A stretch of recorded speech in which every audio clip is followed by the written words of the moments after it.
Olá a todos. Vamos continuar então com a parte da equação da energia. A gente vai ver um exemplo agora. Vamos retomar o escoamento de coete. Como a gente tinha visto, o escoamento de coete é um escoamento entre duas placas. A inferior está parada em relação ao nosso sistema de referência e a superior está se movendo aqui com a velocidade constante v0, né, de forma que a gente tem esse escoamento laminar. Né, a gente está considerando até, por enquanto, o escoamento laminar entre essas duas placas com uma folga H, certo? Então, a gente vai considerar o escoamento incompressível. Né? Então, tem duas placas, um fluido entre elas. Esse fluido a gente pode considerar um líquido, por exemplo, é um fluido incompressível, tá? Um escoamento incompressível, e em regime permanente, certo? Então, a gente falou, essas placas elas são infinitas, né? Então, o escoamento está totalmente desenvolvido. Então, nada varia em x, então na direção x, né? Esse perfil é sempre o mesmo, ele se repete, então ele pode variar em y, claro, a gente vê uma variação em y, mas em x, né? Em qualquer posição de x que eu escolher, esse escoamento ele é o mesmo. Né? Então, a gente viu também, quando a gente falou da quantidade de movimento, que isso aqui é uma espécie de modelo de Mancao. Né? Por exemplo, esse modelo Mancao. Então, imagina aqui ó, um eixo girando em torno de uma carcaça. Né? Então, tudo isso aqui fora como se fosse a carcaça. Com uma velocidade ômega, uma velocidade angular constante, logo, né? Se essa folga for muito pequena, meu epsilon for muito menor que d, né? Ou seja, epsilon sobre d muito menor que 1, essa curvatura ela fica desprezível e a gente cai em alguma coisa desse tipo aqui. A gente pode resolver, né, quando a folga é muito menor que o diâmetro, como se fosse um coete plano. Né? E é assim que a gente faz normalmente. Né? Então, totalmente desenvolvido. O que mudou agora? Né? Então, em relação ao que a gente tinha feito na quantidade de movimento, né? O que mudou agora é que a gente está considerando um gradiente de temperatura. Tá? Então, a gente vai ter uma parte térmica aí nesse problema. Né? E vocês já suspeitam, né? A gente vai ter que usar a equação da energia. Né? Ou seja, nesse caso aqui em particular, né? Esse não é o único tipo de problema. Quando eu tenho um problema térmico, né? Vocês devem ter visto em transferência de calor, ou a gente impõe um fluxo de calor, ou seja, se eu tiver uma resistência, por exemplo, dissipando uma quantidade de potência fixa, né? Então eu estou impondo um fluxo de calor, né? Como um exemplo clássico é a resistência do chuveiro, né? Ou eu posso, outro tipo de condição de contorno que eu posso fazer é impor a temperatura. Né? Então, estou impondo uma temperatura aqui embaixo e uma temperatura na parede de cima, né? Diferente. Né? Ou seja, é como se eu tivesse um termostato aqui. Né? Seria a mesma resistência, só que com um termostato. Como se fosse, por exemplo, né? Um ferro de passar roupa, né? Em que aquela placa de baixo ela tem a temperatura aproximadamente constante, porque a resistência fica ligando e desligando dentro de uma margem de erro. Então, é mais ou menos uma margem de precisão que a gente estipula quando fabrica o equipamento. Então, é mais ou menos isso que a gente está fazendo aqui. Ó. Eu estou impondo uma temperatura aproximadamente constante na parede de baixo, estou chamando de TI, parede inferior, e uma temperatura constante na parede superior. Né, de forma que eu vou ter um fluxo de calor dependendo, né, do valor dessas temperaturas. Né? Se TI for maior que TS, o fluxo de calor vem de baixo para cima. Se TS for maior que TI, vem de cima para baixo, certo? Então, além do que a gente já conhecia, né? Escoamento incompressível, regime permanente e totalmente desenvolvido, né? Para coete, agora a gente tem isso aqui, ó. Na placa inferior, T igual a TI. Para a placa superior, T igual a TS, né? Temperatura fixa, inferior e superior. Tá? Para esse tipo de problema, depois a gente pode até comentar do impor um fluxo de calor constante, mas para impor uma temperatura constante, né, se eu tenho escoamento totalmente desenvolvido e se eu garanto que essas temperaturas estão constantes, isso vai implicar, né, que eu tenho, né, TI em x ele é constante, TS em x é constante. Então não interessa em que posição x que eu pego. Então, né, é lógico que a gente vai ter, né, dt dx em qualquer posição aqui nesse interstício, né, nessa folga, igual a zero. Né? E a gente chama isso de escoamento termicamente desenvolvido. Tá? Então, isso aqui eu pus abreviado para termicamente desenvolvido. E o meu T vai ser só um T de Y. A mesma coisa que tinha acontecido com o U. Certo? Então, a gente especificou, o problema vai ser esse aqui. Né? Isso aqui já é uma primeira conclusão meio que intuitiva, né? Baseado em lógica. Né? Então, podemos começar a resolver o problema. Então, A gente não precisa resolver de novo a conservação da massa e da quantidade de movimento, a gente já tinha feito, né, algumas aulas atrás.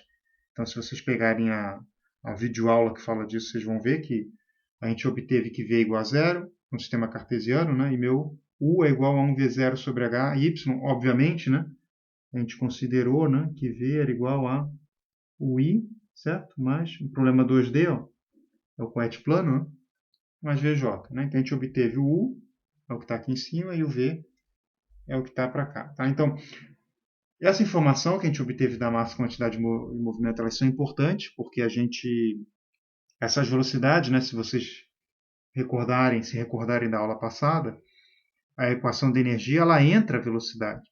Né? Então, a gente precisa conhecer o perfil de velocidade para resolver a equação de energia. Né? Isso para escoamento incompressível. Para escoamento compressível é mais complicado ainda, porque as duas podem estar acopladas. Né?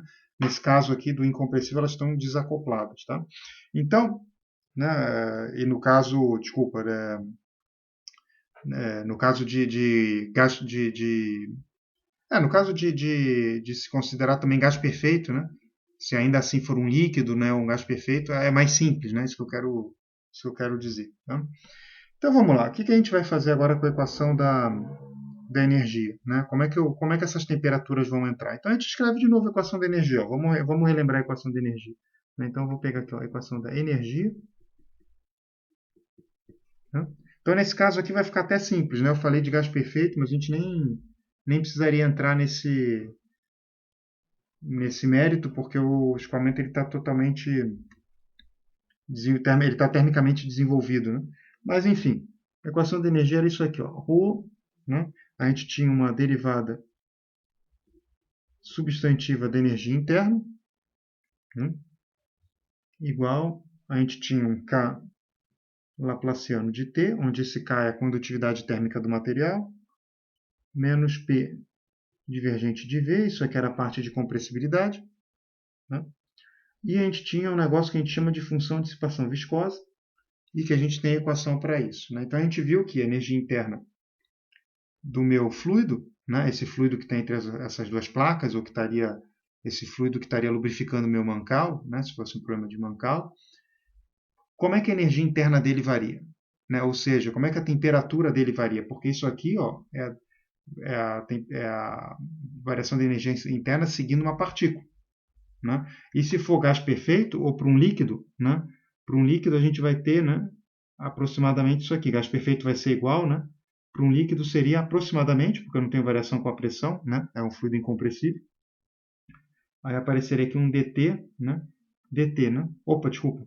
dt, derivada total, né? Derivada material. Tá?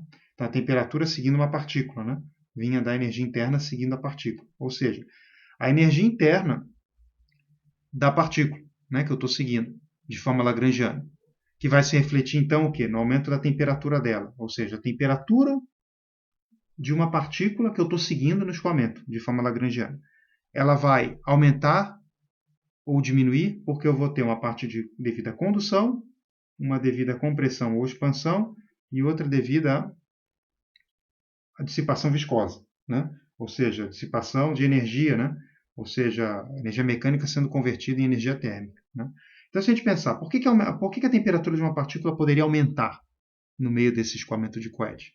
Né? Porque eu posso ter condução para a partícula, a gente viu que as paredes têm temperaturas diferentes, então eu posso ter temperatura entrando, né? Mais do que saindo por algum motivo, né? E aí a temperatura vai aumentar, por exemplo. Né? Eu posso ter uma parte de compressão, ou seja, se eu comprimir a partícula, ela vai aumentar a temperatura, se eu expandir, ela vai abaixar, e se for incompressível, isso aqui não vai fazer a menor diferença, né? Vai ser o caso agora. Né? Ou eu posso estar pegando de forma viscosa, devido a efeitos viscosos, eu posso estar convertendo energia mecânica em energia térmica, que é esse termo função de dissipação viscosa. Maravilha. O que vai acontecer, né, com esse nosso problema? Né? Então, isso aqui a gente já vê, né, você já vê indicado o escoamento de coete, a gente está falando de escoamento incompressível, então isso aqui vai ser o quê? Vai ser zero, né? Porque o nosso escoamento ele é incompressível. Né? Então, ó, incompressível. Né? Então, esse termo já é zero. Maravilha. Esse primeiro termo aqui, eu não sei se vocês estão enxergando, tanto em termos de energia interna como em termos de temperatura, ele também vai ser zero. Né? Se eu pegar e escrever, né, deixa eu pegar em outra cor aqui, eu vou pegar, se eu pegar e escrever essa derivada total da temperatura, né? Como é que a gente escreve isso aqui? Né? Então, vocês devem lembrar, né? A gente tem uma parte, né, temporal, né, que é isso aqui, certo? Mais a parte, né, advectiva, né? Então, vai ter, né, aquele V, né, gradiente de T aqui, né? V gradiente da nossa V brututo escalar, né, com gradiente da nossa propriedade. Então, aqui em 2D, né, vai ficar U dt dx mais V dt dy. Certo? E tudo isso vale zero, né? Porque a gente viu que eu estou em regime permanente. Então, isso aqui é zero, né? Porque a gente está em regime permanente. Então, não tenho derivada parcial em relação à temperatura. Né? A gente viu que o escoamento é termicamente desenvolvido. Né? Então, isso aqui ó, é zero. Né? A gente acabou de mostrar, né, que dt dx é zero. Né? Estava lá no começo do enunciado. Então, termicamente desenvolvido. Perfeito? E, por último, ó, quanto vale V? Né? Quanto vale esse Vzinho? Né? A gente achou isso da quantidade de movimento, que esse termo aqui é zero. Né? Então, isso aqui saiu da massa e quantidade de movimento, né? A gente resolveu na aula passada. Então, o que sobrou da minha equação? Né? Sobraram esse termo e esse termo. Né? Então, esse todo aqui, ó, então já vou puxar aqui, ó, tudo isso aqui igual a zero. Né? Vem daqui, né? Certo? Então, né, a nossa equação, né, ficou, né, simplesmente o que sobrou dela, né? Sobrou aqui o nosso K laplaciano de T, né, mais o que a gente chamou de φ, igual a zero. Então, vocês vão lembrar que esse φ, né, de onde sai isso? Né? A gente falou aula passada, né? Ele é o nosso tensor de giro de tensões transposto, duplo produto interno com gradiente de V. Né? A gente comentou disso aula passada. Né? Te mostrou de onde, por que a gente separou, né? esse termo, né? Ele vinha de onde ele apareceu, né? E, né, eu já dei uma dica para vocês, eu sugeri que vocês fizessem como exercício, encontrassem, né, quanto vale esse termo, né, em coordenadas cartesianas. Mas isso está no livro, tá? Vocês não precisam calcular, né? Eu mostrei, se eu não me engano, eu mostrei o que significa esses dois pontos aqui, que a gente chama de duplo produto interno. Então, eu pego um tensor, multiplico por outro desse jeito, né? A gente faz a parte interna com a parte externa, a parte, como se fosse assim, um versor com o outro, né? Mas assim, um que está mais para a direita de um com o que está na esquerda do outro, né? E o que está na esquerda desse com o que está na direita desse. Tá na aula passada. Tá? Vocês dão depois uma olhada. Né? De forma que a gente pode calcular, né, em qualquer sistema de cartesiano, qualquer sistema, desculpa, de coordenada, né? E está lá no livro, a gente vai usar aqui de forma cartesiana. Tá?